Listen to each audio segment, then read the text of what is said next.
അച്ഛൻ്റെ കൂടെയുള്ള 7 മെമ്പർമാർ, ഓപ്പോസിറ്റ് 6 മെമ്പർമാർ പ്രതിപക്ഷത്തിൽ.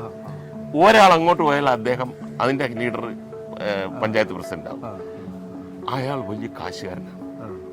കാശുകാരൻ എന്ന് പറഞ്ഞാൽ അന്നത്തെ പഞ്ചായത്ത് മെമ്പർ എന്നൊക്കെ പറഞ്ഞു കഴിഞ്ഞാൽ ഒരു 10,000 രൂപയോ 15,000 രൂപയോ ഒന്നും ഒന്നിച്ച് കാണാത്ത ആൾക്കാരാണ്. Offer 1 lakh rupees. അപ്പം അച്ഛൻ പറഞ്ഞു 1 ലക്ഷം രൂപ ഒരാൾ കൊടുക്കും, അപ്പുറത്തോട്ട് പോയി വോട്ട് ചെയ്യണമെന്ന് പറഞ്ഞാൽ നമ്മൾ എന്തടിസ്ഥാനത്തിലാണ് വേണ്ടാന്ന് പറയുന്നത്? അയാളുടെ ലൈഫിൽ അന്ന് 1 ലക്ഷം രൂപ എന്ന് പറഞ്ഞാൽ ഇന്നത്തെ 10 കോടി രൂപയാണ്. അപ്പം പക്ഷെ അച്ഛനൊരു ബുദ്ധി ചെയ്തു. ഈ 7 പേര്, അന്നൊക്കെ 7 പേരൊക്കെ പുല്ലുപോലെ അംബാസഡർ കാർ കയറും. അപ്പോൾ ഈ 7 പേരെയും കൊണ്ട് ഒരൊറ്റ പോക്ക. മൊബൈൽ ഫോണില്ല, വർക്കല, കന്യാകുമാരി. അന്ന് തന്നെ റിസോർട്ട് സമ്പ്രദായം അച്ഛൻ അന്ന് തുടങ്ങി. അത് ഞാൻ കണ്ടു വളരുന്നല്ലേ.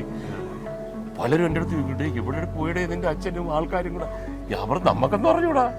അങ്ങനെ വോട്ടിങ്ങിന്റെ അന്ന് പഞ്ചായത്ത് ഓഫീസിനകത്തോട്ട് കാർ കൊണ്ട് കയറ്റി 7 പേരെയും വെച്ചിട്ട് അങ്ങോട്ട് ഒട്ടി കയറ്റാന്ന് പറഞ്ഞപ്പോഴത്തേക്ക് ജനലൊക്കെ അടച്ച് ജനലിന്റെ മേളിൽ കൂടെ ഒക്കെ 1.5 എന്നൊക്കെ പക്ഷെ പിടികൊടുത്തില്ല.